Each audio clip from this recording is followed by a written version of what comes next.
20.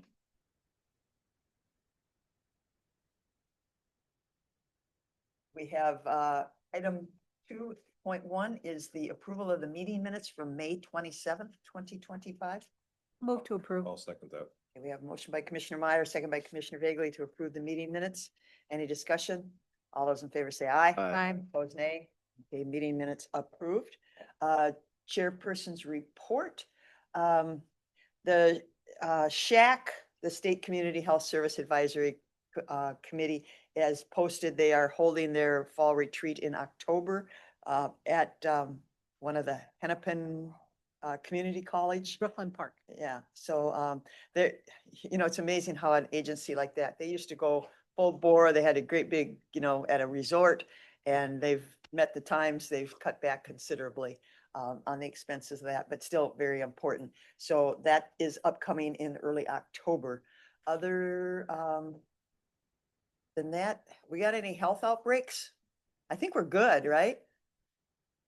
Yeah, in Winona County, we're good. There's been some, if you listen to the news, there's been some measles and all kinds of stuff all around the nation, but we're healthy. That's good.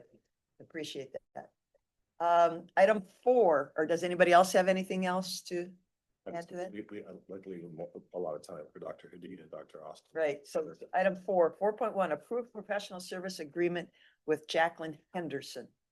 And could we have just a little of what that person's going to do, who they're going to report to, and its grant? Yep. So the professional services contract with Jacqueline Henderson would be for health promotion, health education, project management, some grant management, along with doing some standardized process development within public health. It would all be funded through our Foundational Public Health Responsibilities Grant. That we do have funds that we need to spend in this work and not staff necessarily to do the work. So we're looking to bring in a contractor to assist us in moving some of the projects forward that we had hoped to work on.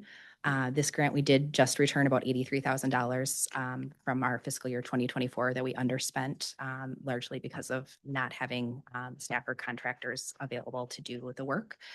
So we're hoping to not do that this fiscal year and bring in somebody to assist us with the work. I'll move to approve item 4.1. I'll second. We have a motion by Commissioner Vagley, second by Commissioner Meyer to approve the contract.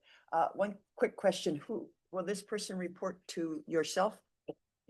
Okay, but it is a contract employee, so there's no employee benefit. No employee relationship, Employee but and grant funded. Right. Yeah. Right. Okay. All right. All those in favor say aye. Aye. Opposed, nay. Approved. All right. 5. Good as it gets. Pardon me? It's about as good as it gets. Yeah. Grant.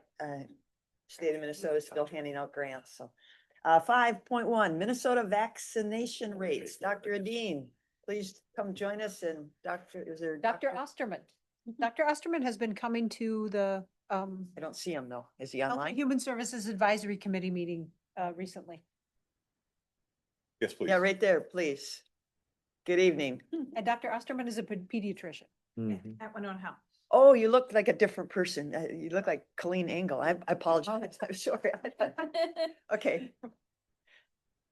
Thank you. What's up? Well, That's it.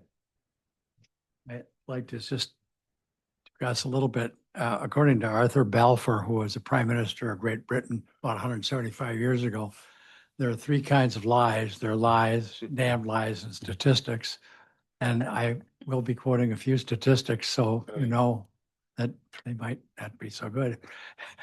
At least I think so. Way to build confidence in you. Well, I mean, I don't compile the statistics that I quote. And there was an article in Minnesota Medicine that just came out this last month and said that Minnesota ranks 42nd out of 50 states. And that's 8 from the bottom, 9 from the bottom, in our rate at which we immunize children. And that's, we kind of think we have good medical care in Minnesota, but we're not doing a very good job on that aspect of it. The article in Minnesota Medicine had a lot of things to do with Minnesota. There were a couple of articles in the Wall Street Journal that covered actually a treatment that they're developing for people who won't get immunized to try and save them, but from their measles. And I would say, just as an aside, my family history with that is that my father was born in 1900. His oldest sister in about 1909 got measles. The whole family got measles. There was nothing you could do about it. My Aunt Olive got measles. She got measles encephalitis. My dad tells me that she was a very, very bright girl up until that time, the rest of the family.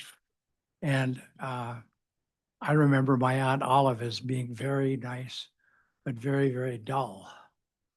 She just was intellectually very, very challenged. She had both a lawyer and a son, a lawyer and a physician in her genes, but they were smart and she was not as a result of her measles encephalitis. So my family has already had a complication of that before I was ever around. So it's Remember our parents having measles parties. yeah. They wanted you to get, they wanted Well, all I the mean, kids you to get couldn't, them at you the weren't same going to time. escape it, so you might as well get over with it, I think was the idea. Or you got them all at the same time, so mom didn't have to deal with. Perhaps, stressful I moment. don't know.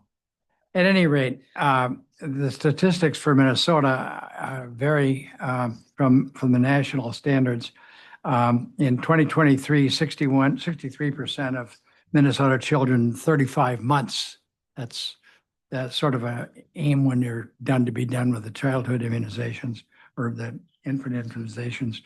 And that's down from 68% in 2018. So we've been, even before COVID, which dropped this a lot, we've been declining in our immunization rates.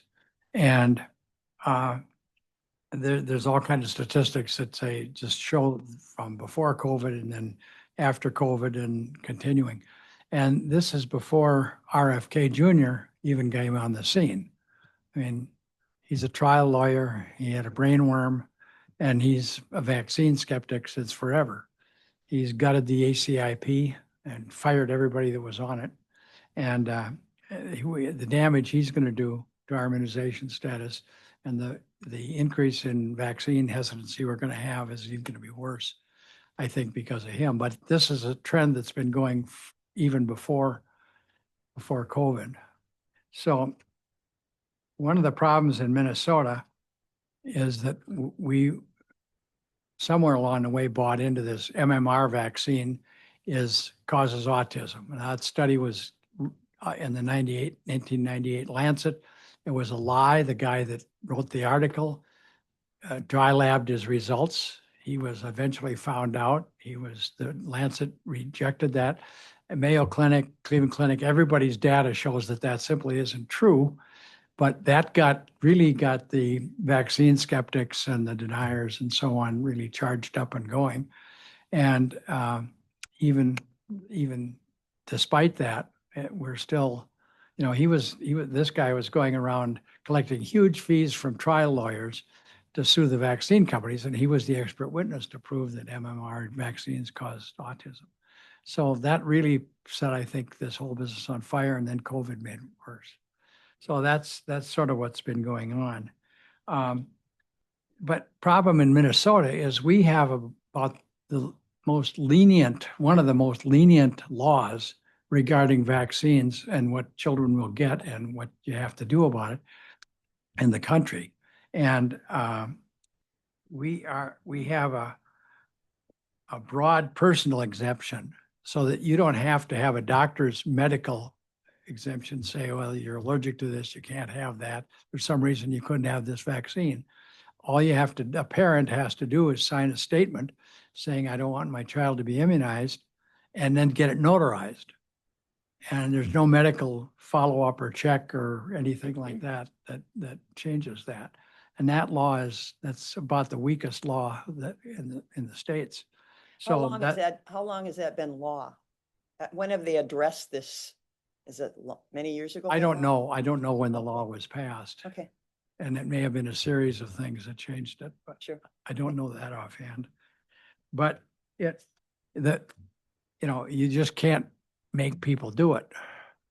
And there's people that have been working on this in the legislature, there was a law passed last year that allowed child care units that were providing care for children from 2 months and up and so on, for them to require, if you're going to be in their child care program, you had to accept their vaccine recommendations or else they could keep you out. The schools apparently can't, if you sign that statement, get it notarized, the schools can't keep you from going to school just because you don't have the MMR vaccine, for example. But childcare units now can, the law has been changed so that and they were asking for it. They were, the private people who were doing childcare were asking for a tougher law because they knew it was just not a good idea. So that may help some. Joe Freeberg or Mike Freeberg, the guy that's got those laws through, had a couple of other law things suggested to toughen up our laws. They didn't go through in the last legislative session. But I think that we need to, I don't think this is a political issue. I don't think this is a Republican versus Democrat issue. This ought to be a health issue. I would think that we ought to be able to have bipartisan look at what we're doing as far as immunizations for kids and try and get something done on a bipartisan basis, not on a party line vote. And I've talked, Yeah, I have to remind you, we're on a timeline. Okay. 6. anyhow, I think one thing that the doctors could do is talk to their representatives, which I've already done so. Sure. I wonder if it would be helpful for the health board to ask our 2 representatives, Jeremy. I just printed off a little half sheet with their contact and I'll just. Oh, okay. All right. And do you have some information to add? We talked about this at our a recent meeting, and so I just found some stuff to kind of support what he's saying, but I agree, I think, it would be good to. Is part of the problem though, the number of providers in the state of Minnesota? I mean, we have less and less doctors, especially in the rural landscape. And how do you get an appointment that isn't 6 months out? I mean, is that part of the problem? We see kids every day that are not vaccinated. But I mean, if you're a parent and you want to make an appointment to do that, is that readily available or you take walk-ins? It is, we'll see anybody, we work them in. if they Okay, need but I it. don't know, is that, But I don't know if that might be the exception. I don't know. I mean, you want to get in and see a dermatologist, you got to Well, wait 6 yeah. months, you know? But for us, my experiences, we do see kids who are coming to the doctor for regular visits and the parents are choosing not to vaccinate them. Oh, okay. So Dr. Hadeen, are you asking the board, the health board, to create a resolution? Well, And- I would ask, do you think that would be helpful? I mean, I've talked to Aaron and I've talked to Jeremy about it, and I think that they're probably on board with this idea that we could do something, but clearly it's going to take a bipartisan support because there's a lot of anti-vaccine people around the state that are going to be shouting and hollering, and you can't just make it a Democrat Republican thing. I disagree with the anti-vax because I think the industry is putting it into you're either for or against it. I think we have to remember that, the freedom of choice is what's crucial. And there are some people that have had some bad experience. I know people myself that came out of an MMR, certain things, and their kids were never the same. Literally the following day. I have witnessed that firsthand. So the reality of it is that to just force it upon everybody, I believe that choice is necessary in that situation because there's going to be people that have that. And hey, if you want to take 10 jabs, that's up to you. But there's going to be people that are going to say, hey, I've had bad experiences, or we've had family members that have had bad experiences with vaccines. And I think we have to keep it a right. Now, I'm not against education and opinions, but to make laws to force people to do that, I disagree with that. Well, I think Freeberg was on the right thing when he said that it allows the people that are running childcare to say, you don't have to come to my childcare place. If you do, you have to be immunized.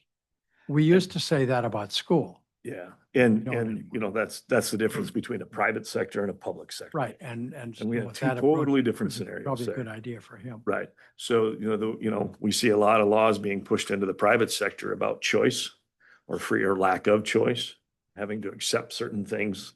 So, I think that it has to be somewhat standardized across the board. I think a great deal of the problem with the lack of choice was because the COVID vaccine was a very good vaccine to stop people my age from dying of COVID, Yeah. and maybe the age of a few people in this room, because it did work for those people. Right. But clearly mandating it for all kinds of healthy people was a mistake, because it really created Mandating a it period would high be a mistake to anybody. situation.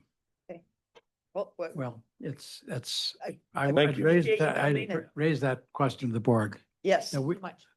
okay. Thank you, All Dr. right. Dean. Thank Thank you. you, Dr. Osterman. thank you. I'll move to adjourn. I'll second. Okay, we have a motion by Commissioner Vagley, second by Commissioner Meyer to adjourn the Community Health Board meeting. All those in favor say aye. Aye. Opposed, nay. We're adjourned. Unfortunately, I think, what do we need? A 2-minute? Yeah. 2-minute break. We'll be back. Please bother you for that one.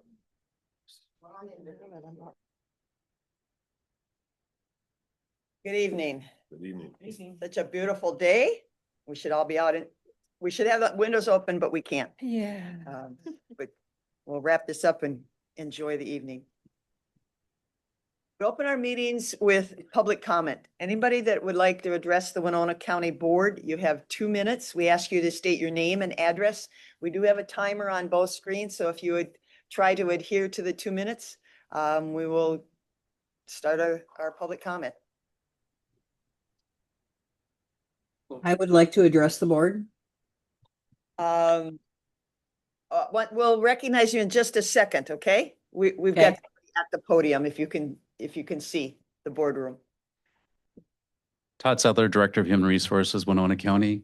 Like to introduce Nevaeh Johnson. She's our intern for this semester from Winona State University. Welcome. Thank you. Well, She'll be working with us. I was gonna do my hairstyle exactly like that. So intern for what's the length of time of the semester or? Semester, yeah, it is a class. Okay, all right, thank you. Hopefully you can Welcome. learn a lot and help us out. Thanks for having me. You Glad bet. to see ya. Okay, the person online. Yes, my name is Linda Johnson and I live in La Crescent, Minnesota, and I would like to address the board about item 9.2 on today's agenda. If action is taken on this item, I and many others will never be able to access our right to speak at a county board meeting through your Zoom app. You say you can address the board if you come in person. This is putting undue strain on many county people who do not have the luxury to attend a board meeting in person. And then you say that you can submit ahead of time a pre-written comment in writing and it will be read. Anyone who has taken a speech class knows that the presentation is half of the speech. I don't think the right answer is to remove public access and not allow people to speak via Zoom. Your proposal is not a solution to those of us who want to be involved with our government, and this is a problem. Why couldn't the answer be to put in a registration system whereas people must be pre-registered to speak live via the Zoom link? Then only those approved can access the link. I have done this for many other Zoom links. Zoom already supports this option for click here to request registration, and then the facilitator can see the person's info requesting access and approve it or deny it. If approved, the Zoom link is shared with the person automatically, and the person's right to speak is not denied. One of your 2025 County Board visions is to serve Winona County through broad public participation. Approving item number 9.2 on today's agenda is not allowing public participation. I am asking you to review this agenda item and find a better solution. Thank you. Right, Linda, thank if you. that may, did you mean 8.2? It's the one about the, let's see. Yes, 8. Yes, 8.2, sorry. 8.2, Okay. Oh, is that on the the- consent. Yeah, yeah. I- that's- I yeah, yeah, that's- figured that's what you There you meant. go. There you go. I Thank just you. had pulled Thank you that for that anyway. clarity. Thanks, right. Josh. Sorry about that. It's okay, I knew what you it meant. was 9.2. Yeah, that's right. So it was amended, the agenda's been amended, so. We got you. Okay, is there anyone else wishing to address the Winona County Board?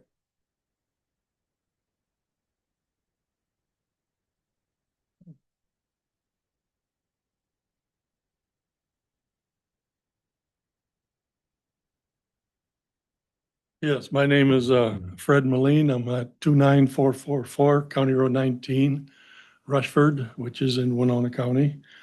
I'm here about our petition about the reconstruction of the Gravel Hill Road that comes from Wilson, goes down into Williscoy Valley. They're planning on complete reconstruction and paving that hill road. It's been tried before and defeated. At a cost of about $2 million, roughly.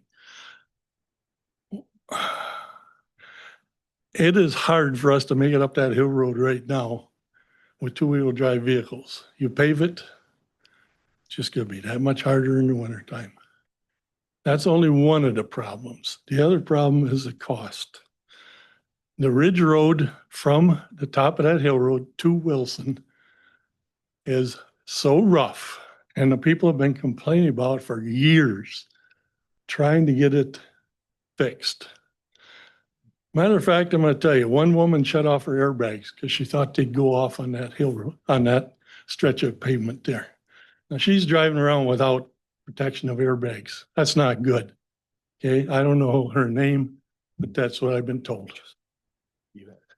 Why doesn't the county take care of the existing blacktop roads before they try to add on more The capital improvement? roads? They don't have the money. They have to borrow it. And you got my train of thought. Oh, sorry. I'm trying to figure out which road it is that you might have. Okay. County Yeah. Road 19. It's 19, but we're gonna, I literally just took that out of my packet and I could have told you when it was due here and all that, Next so, year. yeah. Yeah. Yeah. Keep going. I didn't mean to interrupt you. Okay, I'm trying to get an answer for you. Yeah, well, we want the county to take care of the roads that are existing that are in rough shape. We know there's other roads in Winona County that are in the red list. They should be done first before you start adding more roads. Now, there is no safety problem with this hill road. In 50 years, and I've lived there 65 years, there's been very, very few accidents on that hill and no serious accidents whatsoever, only minor. Okay? And that's in 50 years, and that's from people that have lived there all their lives, you know. So we know what's going on. We've had a semi go down off it. He didn't get hurt at all. We have Okay. to wrap it up, Fred. The 2 Okay. minutes is up. I'm sorry. but- So that's what we want you to really consider. Spending money that you don't have, that we don't have, that we have to pay for, like the federal government's doing, before on roads that are existing that need the help. Thank you. Thank you. It's for not a lot of time, but No, thank it's you. not. That's over in here. We're always available on a private individual basis. Petitions, signatures. Okay, if you want to, we can have copies made of that. I copied them already. Okay, and you can just give I it, dropped them off. okay, all right. Anybody else wanting to address the Winona County Board? You want to explain to him why that hill road? No, we won't. Okay. Not now, I'm saying Yeah, later. We, Yeah. yeah. Anybody else wishing to address the Winona County Board? No. You guys drove in, you wanna? I know you drove in. All right, James Thank you. Dorr from Hart Township. I live on above Wiscoy and regularly travel those roads. Obviously, I'm not a landowner on that road, but Rich Walsky is, Leonard Dorr, Freddie Moline, are all on that road and we all travel it on a regular basis. None of us are asking for that to be paved. We like it the way it is and we want to keep it that way. The problem is, like you say, he talks about the maintenance up on top. I don't know if that's been delayed in hopes they'd get this all in one project, but the reality is we don't have a problem with that hill road. We all travel it on a almost daily basis and prefer to keep it the way it is. Simple as that. All right, Do you mind if I use a little bit of your time to ask a couple questions? go ahead. Is that, so County 19 is, you're talking about which segment of highway in there? Are you talking about the bad part? The graph. So Oh, on the, top. the road is bad. From most of where the to where? top, all along the top of the ridge. 43? You go past I-90, you take a left. Yep, take a and that left. goes down into, Yep. into Wiscoy. So Right. that whole ridge you go maybe a couple miles, it's Yeah. pretty decent, then you hit the rough stuff. That hasn't been When's that maintained for a long scheduled? time. Is that the one scheduled out Scheduled 27? 27, and then the hill is scheduled for 26. 26 Right. next year. So it's a 2-year. No, I'm not agreeing, I'm not disagreeing with you, James. The question I would have, I think the reason why they want to do the Hill Road is that on the long-term aspect of it, the cost to maintain and how much gravel they go through and the constant grading is what really, it's actually long-term cheaper to put tar on it than it is gravel. And they've got all the records to prove that. Now, if I believe that, I don't know, I've never seen that, but that was the same explanation that we had. Even the townships are looking at some of these things saying, hey, the cost of all the material we keep putting on there year after year after year. Right, now I'm not. And that's why they're entertaining it. Right, and I'm not familiar what the process was they used on the County Road 4 portion, but it's almost like blacktop. It's solid road. It's certainly held up a long time. So one of the reasons why they might do a road like that first and then come back and say do the top is because they need the top to access the hill. So they don't want to go put in a brand new road and then run over it a whole bunch of times trying to fix the road after it. It's a way of preservation. So they'll do the farthest away and work their way back so they don't wreck the roads in the process. We can continue this at a Yep. road and bridge. So I just want to explain that to you real quick. Okay, So- thank you. All right, thank you. Yep. Is there anyone else wishing to address Winona County Board? And this will be the last time. Is there anyone else wishing to address the Winona County Board? Okay, seeing nobody step forward. All right. We can take those comments into consideration at a definitely. future. We'll have that discussion. So- Okay, moving into, any, public, or comments from the board, Attorney Sonneman, Nothing for me, thank you. Commissioner. Point of order. We're at Yeah, I would. approval of county board minutes. I would move to approve the county board meeting minutes from August 12th of 2025. Second. Number 5. Okay, I apologize. I'm looking at Got two you all different. turned around, didn't you? Yeah, I'm looking at multiple amended agendas. I apologize. Okay. All right, so we have a motion to approve the county board meeting minutes from Commissioner Meyer and seconded Commissioner Olson. Any further discussion? All those in favor say aye. Aye. Opposed, nay. Okay, we're approved. Acknowledge the receipt of approved committee meeting minutes. 7.1 is Park and Environment Advisory Committee. So moved. I'll second that. Okay, we have a motion by Commissioner Elzing, seconded by Commissioner Vagley to acknowledge the receipt of the approved committee meeting minutes. Any discussion? All those in favor say aye. Aye. Opposed, nay. Okay, that we are acknowledging those. Now, I apologize. Consent comments and approval of agenda. Attorney Sonneman, you said nothing. Well, actually, now that I think of it, I don't know. just, yeah, I do have one. It'll be a fun one, Comment? a comment. Okay, Right, all Okay, right. we need fun. right, Right. okay. Okay, Commissioner Vagley? Nothing, thank you. Comment and pull 8.2, please. Okay, Commissioner Elzing, comment, and then pull the 8.2, okay, for separate discussion. So that'll become, We make it 10.4 because we have staff here for other items. sure, 10.4. Well, is it 10 or is it? That'd be 9. 9.4. I'm, again. What agenda? 9 point. You have to understand, we had an amended agenda. I print the copy off usually on Sunday. They amend it on Monday and Tuesday, and then I don't always get the right copy. So if I appear confused, I am. Okay, so 10.4 will be the previous 8.2, and that's about the Zoom meeting. 9. 9.2, Four. okay. Commissioner Olson, Nothing for me. Commissioner Meyer. Yeah, I have a committee report and maybe a request for board action. Okay, committee and board action. Ms. Holte? Nothing, Madam Chair. Okay. And I would like to pull for a separate vote. Point- They approve the ASME courthouse unit amendment. That is 8.5. Just for a separate vote, please. So we can put that as, it can be 10.0 because I just need a separate vote on that, please. And then probably a cost- 10.0 comment, a comment at the end. Okay, keep me organized. and a comment. Administrator Hulty. Okay, with that amended agenda, we need I would a, vote to approve the agenda as it was amended. I'll second that. okay, we have a motion by Commissioner Meyer, second by Commissioner Vagley to approve the amended agenda. Any discussion? All those in favor say aye. Aye. Opposed, nay. Okay, approved.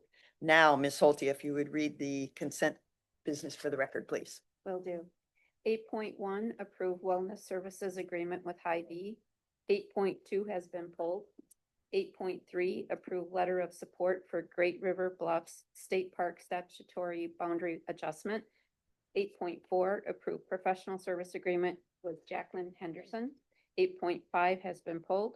8.6, approve updates to fee schedule, and 8.7, confirm payment of disbursements. I would move to approve the consent business as it was read. Second. So we have a motion by Commissioner Meyer, second by Commissioner Olson to approve the consent business as read. Any discussion? All those in favor say aye. Aye. Opposed, nay. Okay, approved. So moving into general business, 10.9. 9. I'm already ahead of you. 9. Okay. 9.0? Yes, 9.1. I like working on 9.0, hard 9.1. copy, not a Just computer take your copy. pen and scratch I the 10. scratch my computer screen. Yeah. Okay, so it was, I asked for a separate vote on the approved ASME courthouse unit amendment 2025-2027.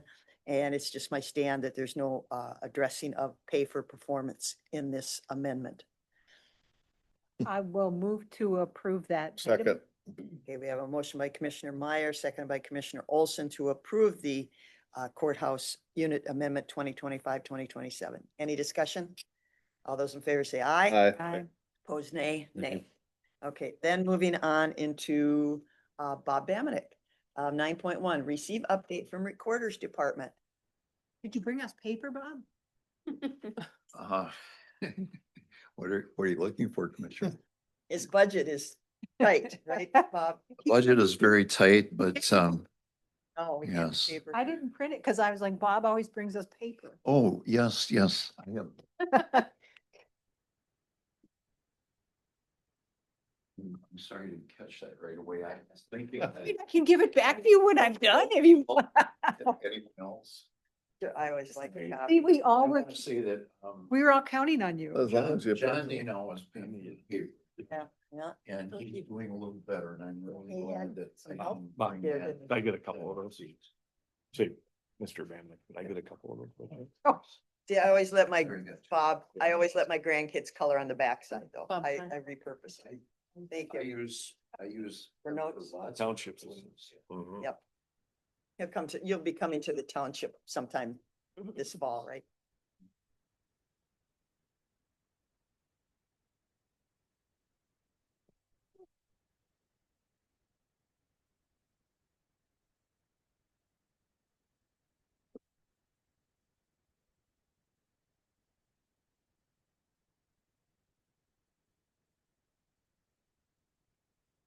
Well, something went quite well because I had the exact number. Mhm.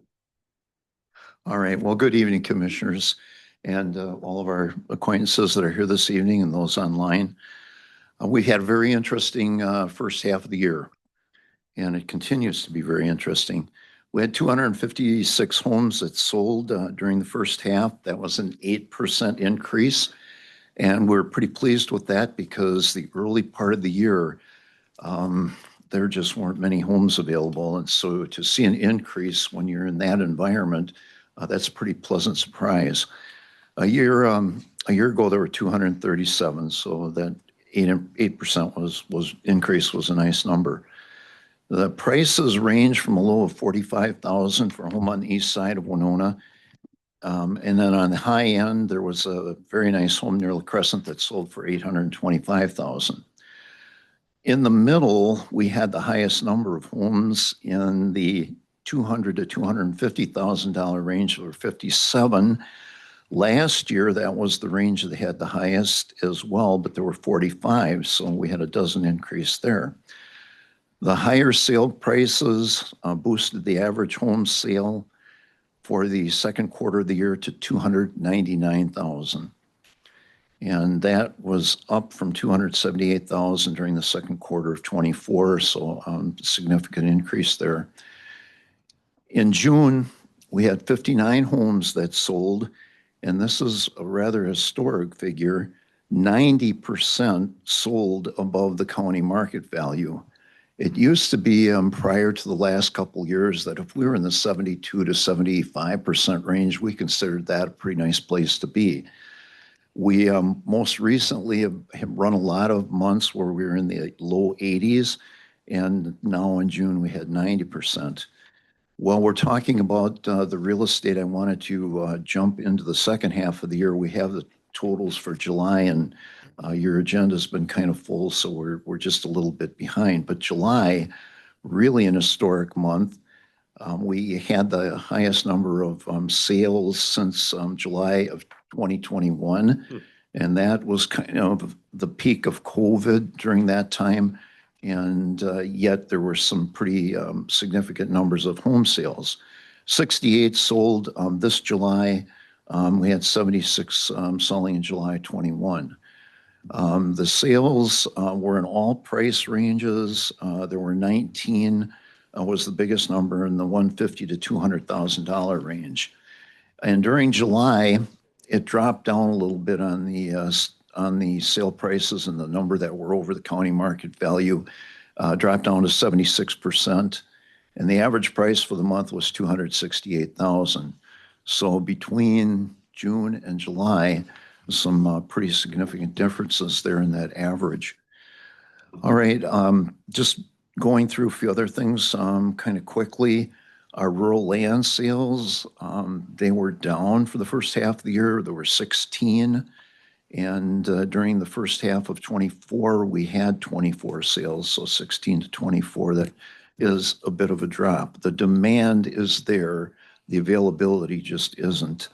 There were 5 crop land sales, and during the Board of Equalization, we heard that 11,000 per acre was our top untillable, the very best land. We had one sale that hit that, and that was in Fremont Township, 60 acres of good agricultural land sold, crop land. The range of prices for the 5 that we did have were 6,300 to the 11,000 mark. All right, let's see, we had also a couple of comments regarding timber. We did not have a timber sale during the first half of the year, but we looked at the sales that we did have, quite a few that were mixed types. They have a little bit of tillable, and they, have a few wood acres and then maybe some pasture. But we had one that was in Hillsdale Township, 34 acres of mixed land and 24 acres of timber. And that combination brought 6,500 an acre, 225,000 for the full acreage. So 65, and that's a little higher than where we're at on some of the mixed land. All right, the commercial sales number there down a little as well compared to the year before. We had 17. And during the first half of 24, there were 30. But there were some very, very well-known places, lots of interest and lots of discussion. The former Baker Shoes on 3rd Street in Winona sold for $375,000. And in that area of downtown Winona, many of the buildings are unique. Most have an upstairs, some have parking out back, some don't. And when you start looking at all the variables and the features, pricing is not the same one after another going down the street. In fact, it lends itself to very large differences between properties. So this one coming in at $375,000. In Utica, King Lumber sold for $500,000. Winona State University, this has been in the news quite a bit, sold Lewis Hall to the Cotter Schools. Along with that were some of the Winona State University dorms. Sale price was $1 million. Fastenal Company Purchasing sold their one block parking area, and it's at the corner of 5th and Winona Streets, to River Tides, which is the new complex that's being built in downtown Winona for the arts. So that's a little overview there. Let me just mention one other area in our office, the vital records. I was asked about this at the Equalization Board, and an overview is included in your agenda, and it's in the packet that I've given you tonight. We hit some of our lowest numbers very, very late in 2020, and then certainly in 2021. From 21 going forward, we started making some progress going back to where maybe we might be considered an average year. And it shows in marriages, bottom number was kind of 198, and 24, we had 233, which was a very favorable number. And for the first half of this year, 94, if that doubles, we'd be at 186, which would be down a little bit. But sometimes late in the year, the number of marriages does go up, so it may all balance out. All right, looking at the births, and please keep in mind that with birth and death, we have parties that are born in an adjoining county or a nearby area. Their families, their relatives are Winona County residents. But if you're born in one of those other locations, that's where your official record is. And every day we help people. They have lived here for some time. They assume their records are here, but they're not. And we have to go back to the county of, for example, a birth or a marriage. And after we talk about it a little bit, for some people it comes back to them, but it's just kind of interesting. They're in Winona for a few years, and pretty soon it becomes life until you need those vital records. All right, there's one other column here, and that's the deaths. And 21, we had 347, which we thought was, pretty high number, but yet a drop from 2020.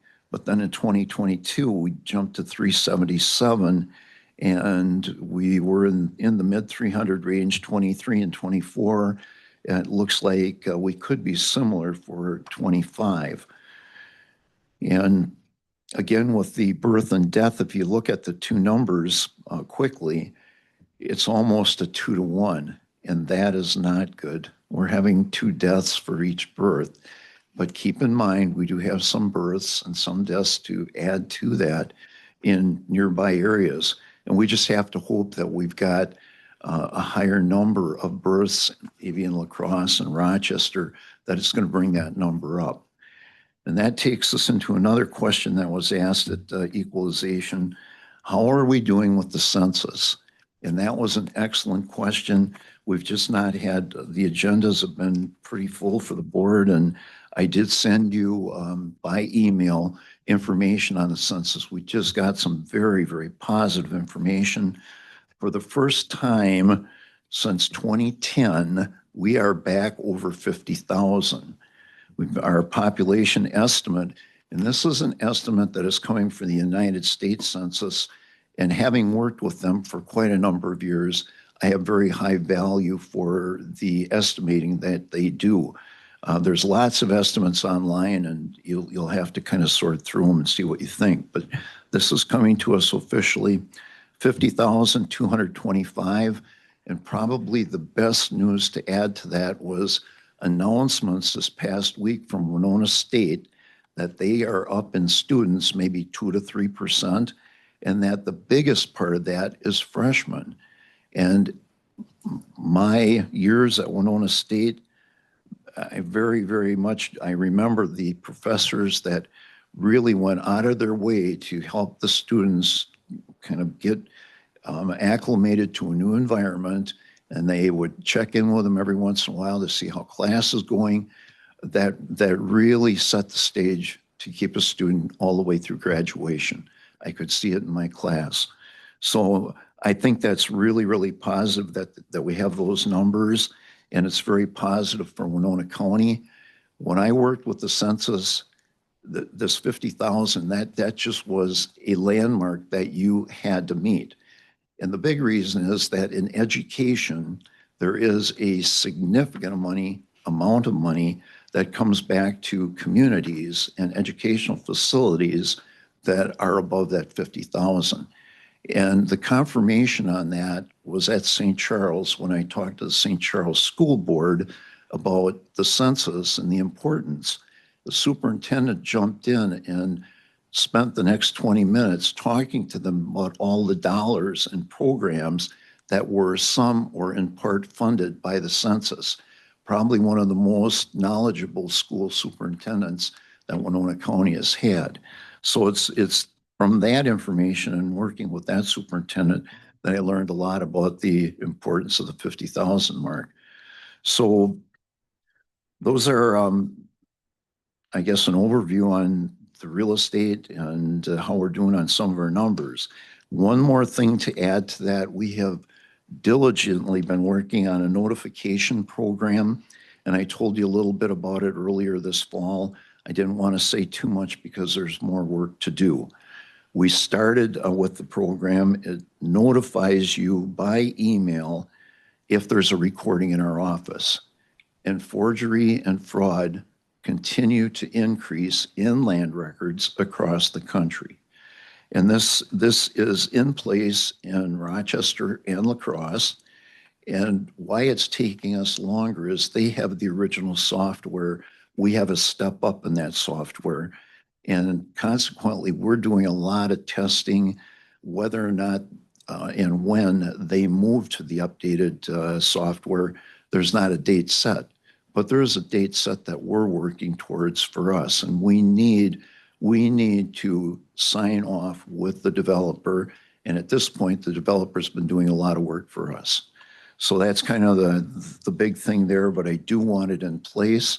If a transaction takes place and you don't think there is anything going on, you've not signed up for a new mortgage, you've not had a satisfaction of a mortgage, not recorded an agreement to use the neighbor's driveway, just all the things that can be recorded, and you haven't been involved in anything, you need to call us immediately, and the next call is directly to the sheriff. And by statute, it's the sheriff. We've worked with them on a couple of concerns that we had. They were outstanding, and I think the people that we were trying to help were pleased with the outcome. There was no fraud or forgery taking place, but there were a couple people for sure that were led to believe there was some taking place. So we did well, and we are working diligently on this.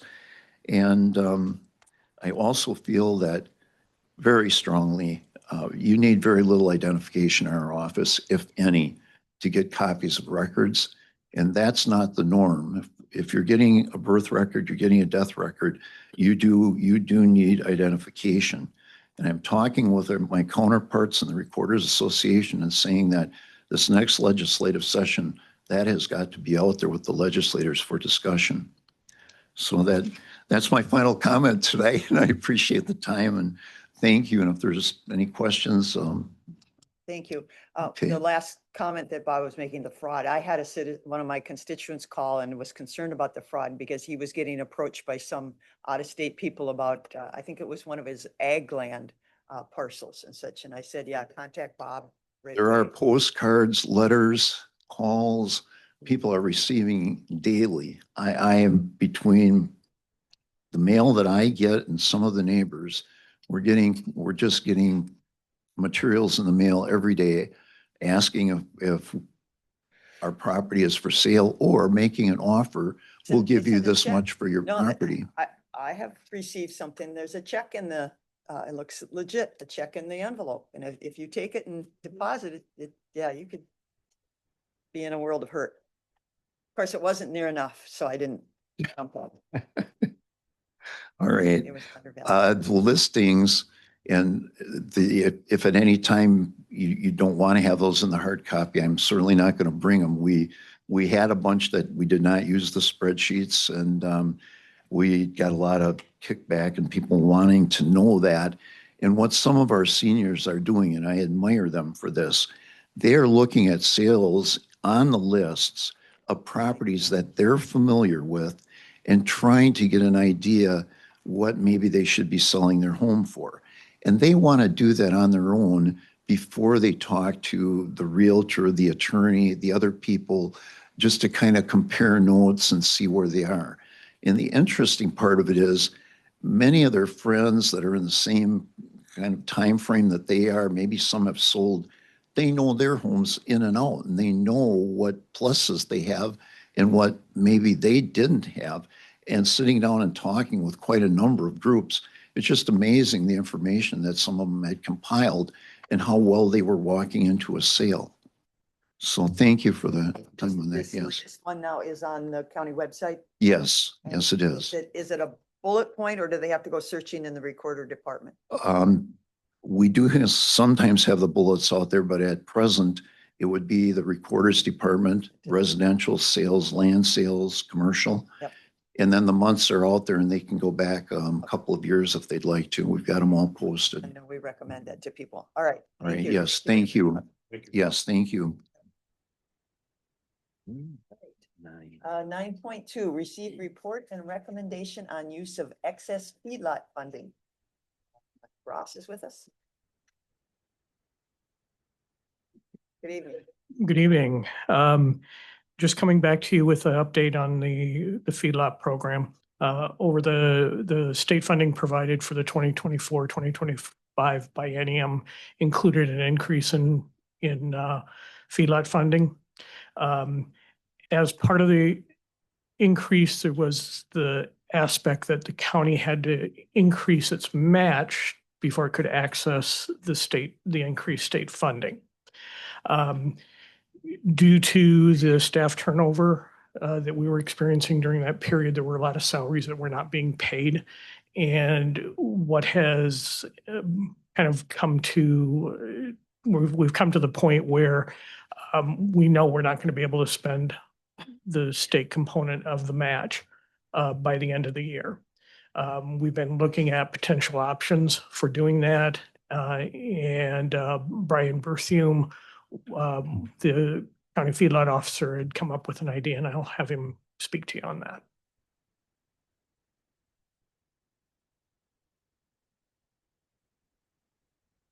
Good evening, ladies and gentlemen of the board. I do have a handout here that I'd like. Thank you.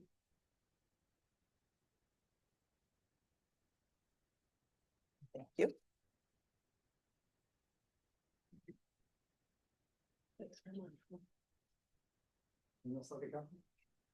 Got 3 more.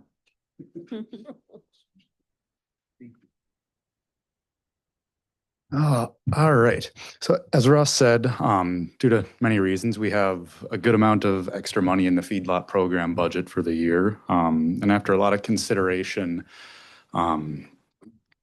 I've come to the decision along with Ross to enter contract with the Soil and Water Conservation District to provide manure management planning services to feedlots in Winona County. So according to Rule 7020, feedlots with more than 300 animal units are required to have a fully fleshed out manure management plan. And Winona County has 43 in total that don't get above the state permit thresholds. I won't get into the nitty gritty. Anyway, so Amanda Gentry with Soil and Water Conservation District currently has a Department of Agriculture grant to work on manure management plans for St. Charles, Utica, Warren, and Fremont townships. And I believe also the Altura Duisma, correct? So that comes out to about a third of the 300 plus animal unit feedlots in the county. And by entering a contract with them to allocate the feedlot program budgets, we can extend that service to the rest of the 300 plus animal unit feedlots in the county. This also corresponds to a change that the MPCA is making. They're introducing a new online nutrient management tool that's going to replace the Excel spreadsheet that they've used for many years now, which is going to be phased out in the next 2 years. So if we can proactively get folks to transition to the new nutrient management tool and provide service to make that barrier of entry lower, then it will make everyone's lives easier. That's about all I have for you. Just a quick question, or go ahead, Commissioner Ells. A quick question, Amanda's in the back room, so you can, the workload is doable? That, I was gonna ask if you were coming up, Amanda. So And I was Yeah. kind of hoping I didn't have to, but I will. That's okay. you're stuck. Yeah, there's still gonna be a lot of folks that wanna do their manure management plan on their own. Yeah. They're gonna figure out how to do it and then update it as they go. So I'm expecting that not all 43 people are gonna come forward interested in this work. And as long as they have all their documentation ready to go, the hardest part actually with that new online tool is mapping the fields and getting the prior 3 years crops and manure use in the system. Once that's all in there, it's really easy to kind of plug away and keep moving forward. So I don't foresee it being an enormous workload that can't be achieved. Okay, good. So. Commissioner Elsing. That's always my fear, is it creates another thing, then it creates a, well, our workload's too high, now we need another person, then the workload leaves, and then Yeah. here we sit, you know? So is this, so the ask here is, and again, if this helps the farm, great. Is the ask that we have to match 30,000? What the situation is, this is cash on hand. So it is a situation where we either utilize the funding or we return it to the state at the end of But the do we year. need to match the 30,000? We So already is it have. True, we So, have we- already. We are required to reach the match threshold before we start accessing state dollars. So we've already spent it, it's So we've already in there. spent it. If we don't, we give it back, the 30,000 stays with us. Correct. So so in essence, there's 60,000 in the fund. Is that correct? 30, No, there's 30,000 remaining. remaining, okay. The, How do we, it's time. I mean, it's really just staff time. How do we show that we just bill by the hour? I mean, I realize we have an hourly rate at the SWCD. Is that how you're planning on doing it, Amanda? Is that what we're doing? What- Just staff hourly time? Well, what we did is we did contact the Minnesota Pollution Control Agency and make sure that if we entered into a professional services agreement with Soil and Water, Mhm. that would, by encumbering the funds, that would meet the definition of having expended those funds. And then we would have 2026 to complete. So we would actually Complete have the all of work. 26 to do these also. Yeah, they And did not worst put it case as. scenario, and I can't remember, but did we have a secondary billing rate for, let's say, somebody underneath of you? Or do you physically have to do them all? Right now in our office, there's no one else with experience or expertise to write. I mean, like, the let's manure say management somebody was plans. underneath of you. We had an intern or something that Oh. could help. Do you see where I'm going with that? Right, yeah. So Could each stretch it individual out. has their own billing rate. Yeah, that's. Based on their salary, their overhead of, whatever, insurance and whatnot. So, yep, But each let's one is say we had individual. an intern and we had an outcry of this, Mhm. and hey, all of a sudden, yeah, we do get 43 sign up. Right. Could we use one of the interns as part of the dollar? I don't Help, see why per se? not, as long You as, see how we could stretch that? I'm just saying, if it were to happen, to try to stretch it, Yep. good. yep, I don't see why not. And there's also discussion possibly of using it to help get like the manure samples and all that done as well, just to expedite things. There is a cost to that. Yes. Mr. Bagley. This is an item that could be an action item, correct? Mhm. Okay, so I don't see it. And did I miss an official? like, No, it doesn't. It just says use current fund, no funding Okay, requested. I'm gonna attempt a motion, and tell us, correct me if I can, there's a better way of saying this. I'll move to, I guess, to adopt the recommendation from Soil and Water Conservation District to use the excess funds to contract with the Soil and Water Conservation District to develop and enter manure management plans into the state tracking system. As required. That's a mouthful, but is that? But, that- What we would like to do is, as we fine tune this number, as we get closer to the end of the year, we may need to adjust. Right now, we're about 30,000, but we were just notified that we're receiving an additional 3,300 in performance credit funding. So that potentially could be added to that. And if there's some other unfunded dollar or unused dollars, we might need to tweak that number. So we would come back with the professional services agreement Okay. when we have a better number. I was holding off on the motion because I wanted to have a broader motion. Because so I allude to the point of what happens if not everybody signs up and we can't bill out the hour. So I took it to one extreme, what happens if we have a lot, What happens if we don't have many? Is a lot of farmers don't want government, however it's perceived in their life, and we know that. I've been on that board for many years. So I was going to actually ask the question, could we make it a little broader that we could be using this? Because now if we have all of 26, to burn up 30,000 on a billed hourly rate, it's gonna take a few farms. And so is there anything else we could tuck into here so it isn't so exclusive to just manure management plans? Um, we would have to find something that would be acceptable to PCA. What's the So, time frame do we have to find that? Do we need to make We a would want decision the tonight? agreement executed before the end of the year. So we could actually potentially pull this motion, find another thing to tuck in here, make sure we utilize the money in case we have a fallout of people wanting to do it. Is that possible, Ross? It, Could we broaden it? it's possible there, Yeah. and there can be other as long as we've got some type of, Well, and you said. we some have type till of relation to the 26 feedlot program. Could we, Spend it, community Well- housing. So we could let them see how many sign up within the next so many months. We right, have but till we're 2026. we're designating where how the money has to be spent. Right. but So if we put can, Them on our side. It doesn't have to be spent until 2026. I realize that, but we're saying what it's being spent on, so we can only apply it towards manure management plans. Well, I'm trying to thinking open maybe that up. somebody that has 299 animal units that may want one. Or smaller operators that If may. you, Where I'm alluding to this is, I don't think we're on the same page, because we're gonna set precedent how the money has to spend, and now we can only put that money towards manure management plans. Could it go to something broader?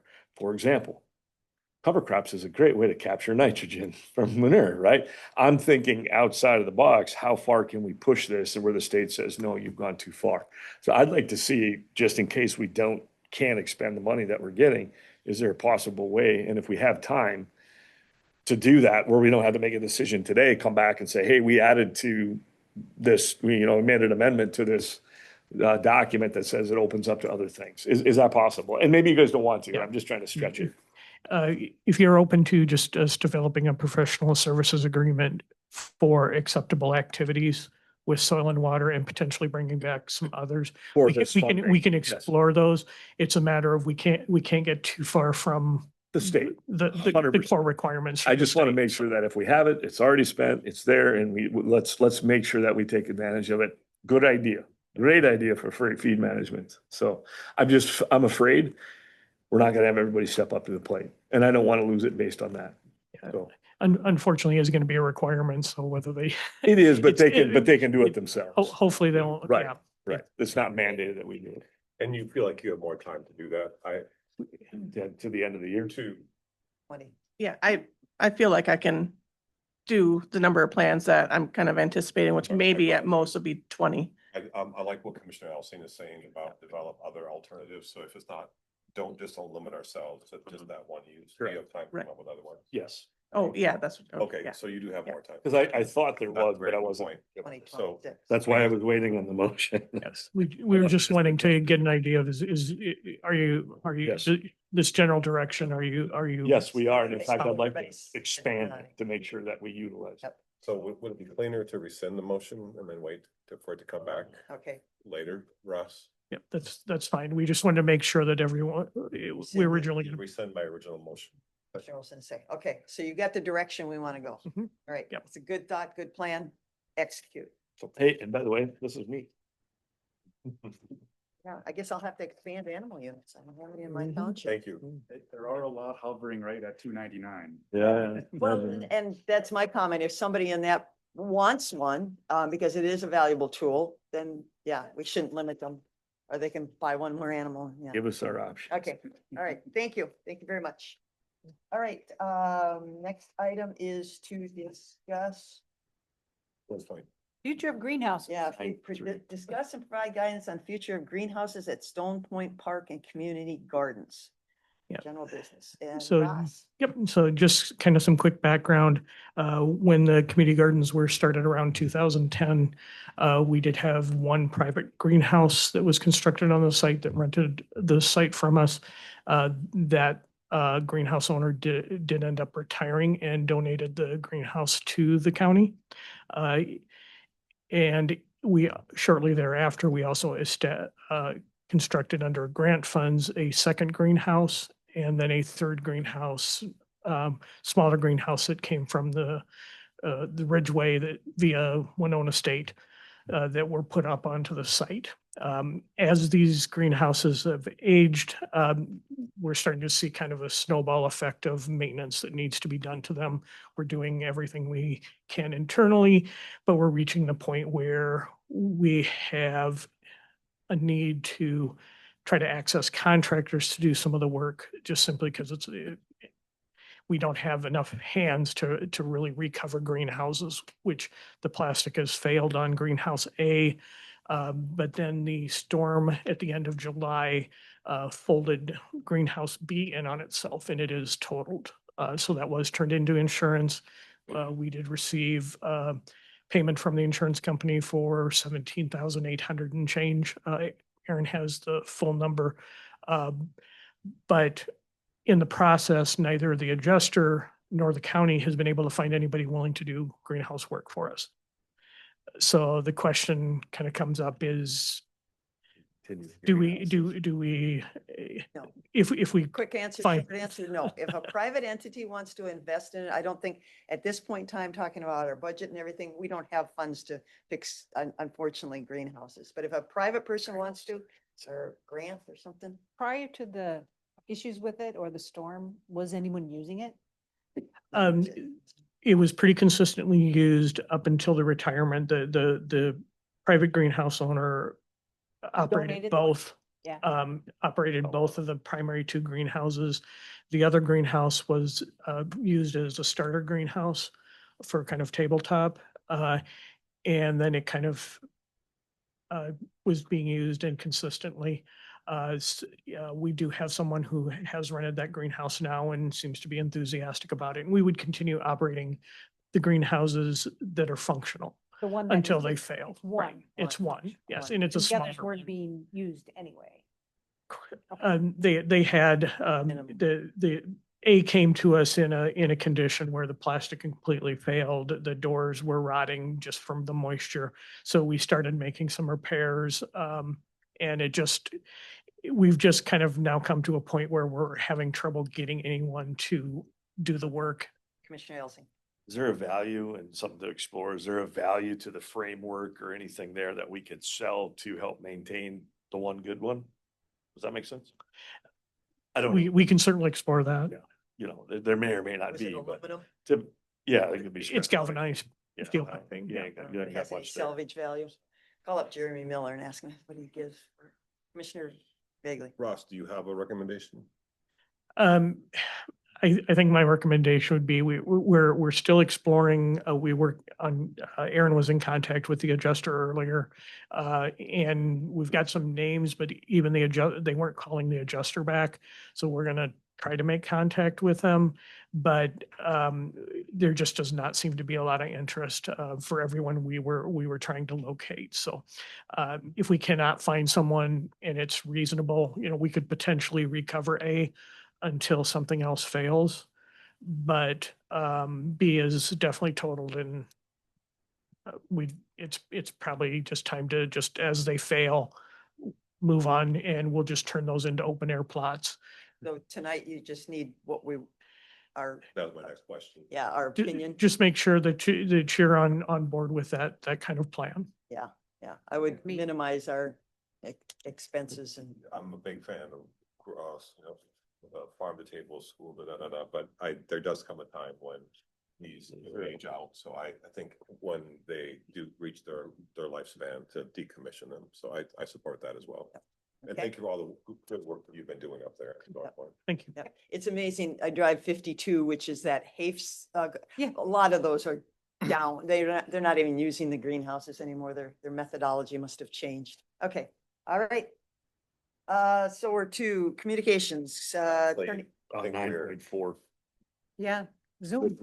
Oh, I'm sorry. Zoom. Zoom, 9.4, Commissioner Elsing, yes, which was Depending on your agenda. 8.2. Yep, and it looks like 9.2. Chad is online and if we need to. Okay, and Linda is still there. So Commissioner Ellison, you pull this? Yeah, I just appreciated Linda's comments and, obviously we've had a few issues as to what this potentially could be trying to solve. Is there a way that we could keep is there another opportunity to explore, to keep that side of it open, with some sort of discretion or I guess, an approval to let people on? At least gives us an opportunity to vet, to make sure that that's there. So that she brings a valid point to the table. Any discussion on that with Chad, or I see Chad's on? Should we let, and does anyone want to jump in, either staff or? If not, I also, agree with Ms. Johnson and Commissioner Elsie that if a way could be found to somehow have a gatekeeper in terms of, I think I asked that question already by email. And maybe Chad I asked that question as well, because can't someone just screen before we have, for the public who hasn't seen, we've had some really inappropriate Zoom bombings go, and it's not just a little inappropriate, wild. No, it's pretty What wild. do you mean? What do It was pretty wild. But Chad, I guess Chad and Marie, can you summarize the answer? Because I'm also very interested in I don't want to keeping limit it access available to for people. honest people who want to participate in our government. Do you want to review it again, or do you have answers for us tonight, Chad or Marie? I'm gonna Chad, defer yeah, to go. Mr. Lang. Pardon me? I'm gonna defer to Mr. Lang. Oh, okay. Chad, are you allowed to come in? You can't, can you unmute yourself? Here, let me vet you. Hold on. Get you in. Chad, can you hear us? We're asking if you have a recommendation. Well, I would say let's pull it and let him review it and see if there's Madam Chair, if I Yeah. could just Attorney Simon. interject here a minute. As I'm looking at this and, there might be some concerns that, because there's been changes in the open meeting law allowing basically Zoom meetings a Mhm. little more prevalent, that, if we're gonna, if the county board's gonna make some changes, I think it needs to be. Ms. Holte.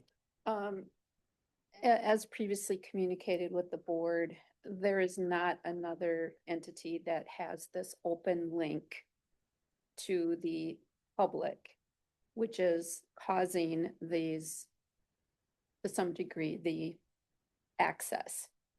I don't want to get into too much Mhm. because it's just not appropriate. Sure. I'm gonna ask that, if Mr. Lang is unable to He's right there. get connected here, that we bring it back. Okay. We have to speak about it in a way that is not going to expose the county to risk. Right. Okay. All right. So we'll just table it for future discussion. Sounds good. All right. Thank Okay. you. Now that takes us to comments. Attorney Sonneman. Okay, so yes, it is a fun one. The Minnesota State Fair is on now, right? Yeah, great. Minnesota So, Gathering. Every year, my twin sister and I, Jane, volunteer, and I think we've done it now for, I don't know, 20 years or something. At the 4-H building at the alumni booth, to answer questions and visit with people who have questions about either starting a 4-H group or just what 4-H is about. And so we'll be there 12 to 3 on this coming Saturday, at the 4-H building where you walk in and head for the exhibits, but we'll be there. So if anybody's there on Saturday and about that time, stop in, say hello. Yeah. Great weather. And great. weather. Attorney Sonneman will Yeah. buy you a corn dog or something. A pronto cup. Pronto not- cup. It's Okay. different than the corn cup. Okay. All right. All right. Thank you. And thank you for doing that. That's an important feature. Commissioner Vagley. I had nothing. Oh, okay. Commissioner Elsing. I was just gonna bring up the state fair and already getting some 4-H results back and some of the champions that some of the kids here in Winona County have got, including in the dairy side of things. So Maury Young's grandson, our granddaughter, son, I forget which one, grandkid, anyway, had a grand champion on one of their dairy animals. So, Awesome. or no, Okay. excuse me, it was actually it wasn't that, it was it's a sheep, I believe. I think it was sheep. But anyway, That's great. but I've heard there's been some reserves and different things like that. So yeah, for you, yeah, you're a sheep person. It's, Keep it hard. but anyway, so, you know, Grow Source was honored to buy a bunch of ribbons too at the fair. So, we participated in that one too up at the state fair with their animals. So, yeah, it's just good to see that, 4-H is growing and the state fair continues to grow. And, you know, we're very unique and blessed to have that. So, also just some good, I just want to bring, I know it was a committee, not a committee report, but this morning we had the Whitewater Joint Power Board and it's just some really good subjects that were brought up today about agriculture and different things happening. And there's some good soil health seminars coming up here. Ken Bergler has ones coming up on the Ridge here the first part of September. There's another one in Utica, actually one of the facilities that we're associated with, showing alternatives to fertilizer and different things like that and different ways to grow crops. So 10 people to pay attention to what's going on in the community. If you're into soil health and different things like that, there are some good meetings coming up. So. Okay.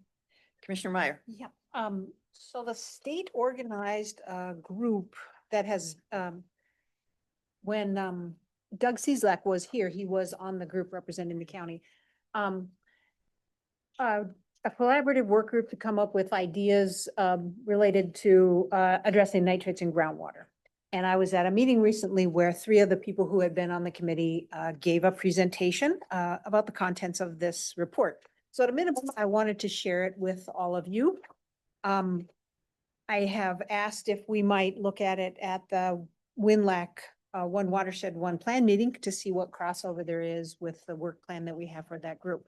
But my question to the folks from this collaborative work group are looking for places to share the findings. So my ask of this group is potentially for a, maybe to invite them to come to a working session and give us a brief report on the contents of their work. And if another commissioner is interested. Commissioner Meyer, may I get a copy? Yes, of course. I'll gladly second that request Thank you. to move it to a committee of the board. I guess Yeah. committee of the board to just decide if we want to. or how- Yeah, that's right. We'd have to have a couple conversations before. And there's a we- couple other folks from Winona that are listed as authors, Glenn Grove and Rita Yeah. Young as well. Rita Young and Maury Young is who I just talked about up Yep. the Big Dairy up in northeast corner, northwest. All right. Okay. So that's it? That's it? Big. Okay. Two things. We had speaking of water, we had a One Water, One Shed meeting down in Preston of the River Group. And we had a little tour of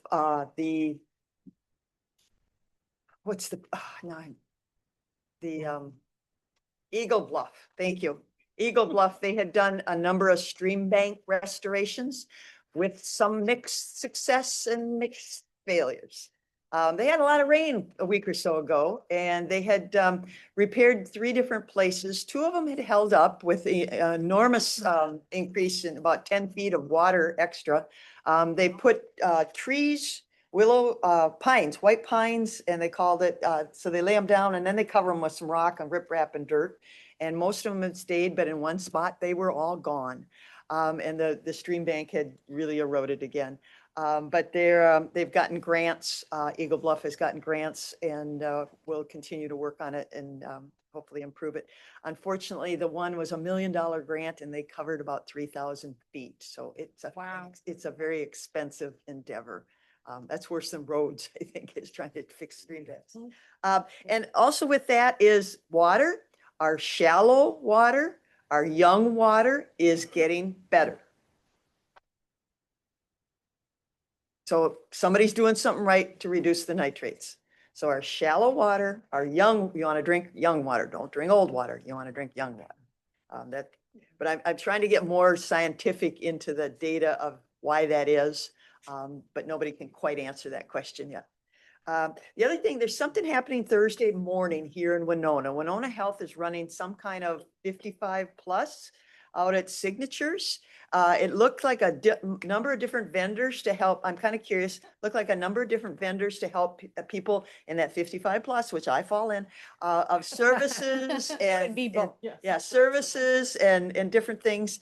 And it's out at Signatures Vision Center. Admission is $1. It runs from 8 to noon. So if anybody's looking for services or references or things for the aged, Winona Health is putting something on. I thought that would be, I'm going to try and make it and see what they're telling people, which would be interesting.